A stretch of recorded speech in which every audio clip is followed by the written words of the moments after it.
అమలాపురంలో Babu Jagjivan Ram employees welfare association సమావేశం జరిగింది.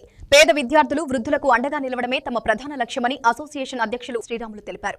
ప్రెస్ క్లబ్ వేదికగా నిర్వహించిన ఈ సమావేశంలో అసోసియేషన్ సాధించిన విజయాలు, భవిష్యత్ సేవా ప్రణాళికలను ఆయన వివరించారు. 25 ఏళ్లు పూర్తి చేసుకున్న సందర్భంగా ఈ ఏడాది రజతోత్సవ వేడుకలను ఘనంగా నిర్వహించనున్నట్లు వెల్లడించారు. ఇప్పటి వరకు అసోసియేషన్ ద్వారా సేవలు అందించినప్పటికీ ఇకపై మరింత విస్తృతంగా సేవలు చేసేందుకు శ్రీరాములు హెల్పింగ్ హార్ట్స్ ఫౌండేషన్ ను స్థాపించినట్లు తెలిపారు. ఈ కార్యక్రమంలో పలువురు నాయకులు పాల్గొని అసోసియేషన్ సేవలను అభినందించారు. కోనసీమ జేఏసీలో టాప్ 10 మెంబర్స్ లో ఒకరుగా నేను పనిచేయడం జరుగుతుంది. అంతేకాకుండా గతంలో కేవీపీఎస్ అమలాపురం పట్టణ అధ్యక్షుడిగా కూడా పనిచేశాను.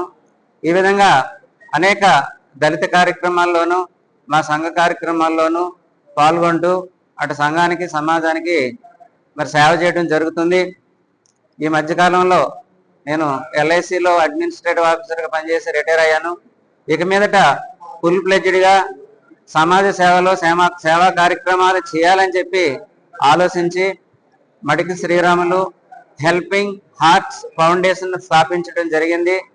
ఈ యొక్క ఫౌండేషన్ ద్వారా సమాజానికి సేవ చేయాలనేటటువంటిది ప్రధాన ఉద్దేశం.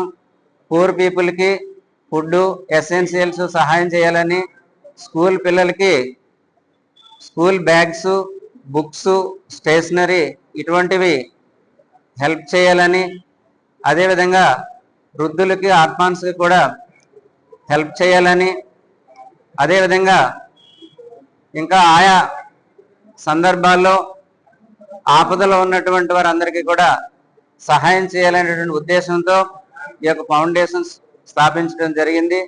భవిష్యత్తులో అంచెల వారీగా సందర్భాన్ని పురస్కరించుకుని ఆయా సందర్భాల్లో ఈ కార్యక్రమాలు మేము చేస్తామని చెప్పి సందర్భంగా తెలియజేస్తున్నాను. అంతేకాకుండా స్కూల్ పిల్లలకి, స్టూడెంట్స్కి మరి వాళ్ళకి ఫ్రీగా కోచింగ్ క్లాసెస్ కండక్ట్ చేయాలని, అదేవిధంగా కాంపిటేటివ్ ఎగ్జామ్స్కి కోచింగ్ క్లాసెస్ కండక్ట్ చేయాలని, ఫ్రీగా ట్యూషన్స్ చెప్పాలని, ఇటువంటి సదుద్దేశంతో ఈ యొక్క ఫౌండేషన్ను మేము స్థాపించడం జరిగింది. దీనిని భవిష్యత్తులో తప్పకుండా వీటన్నిటిని కూడా మేము చేస్తాం.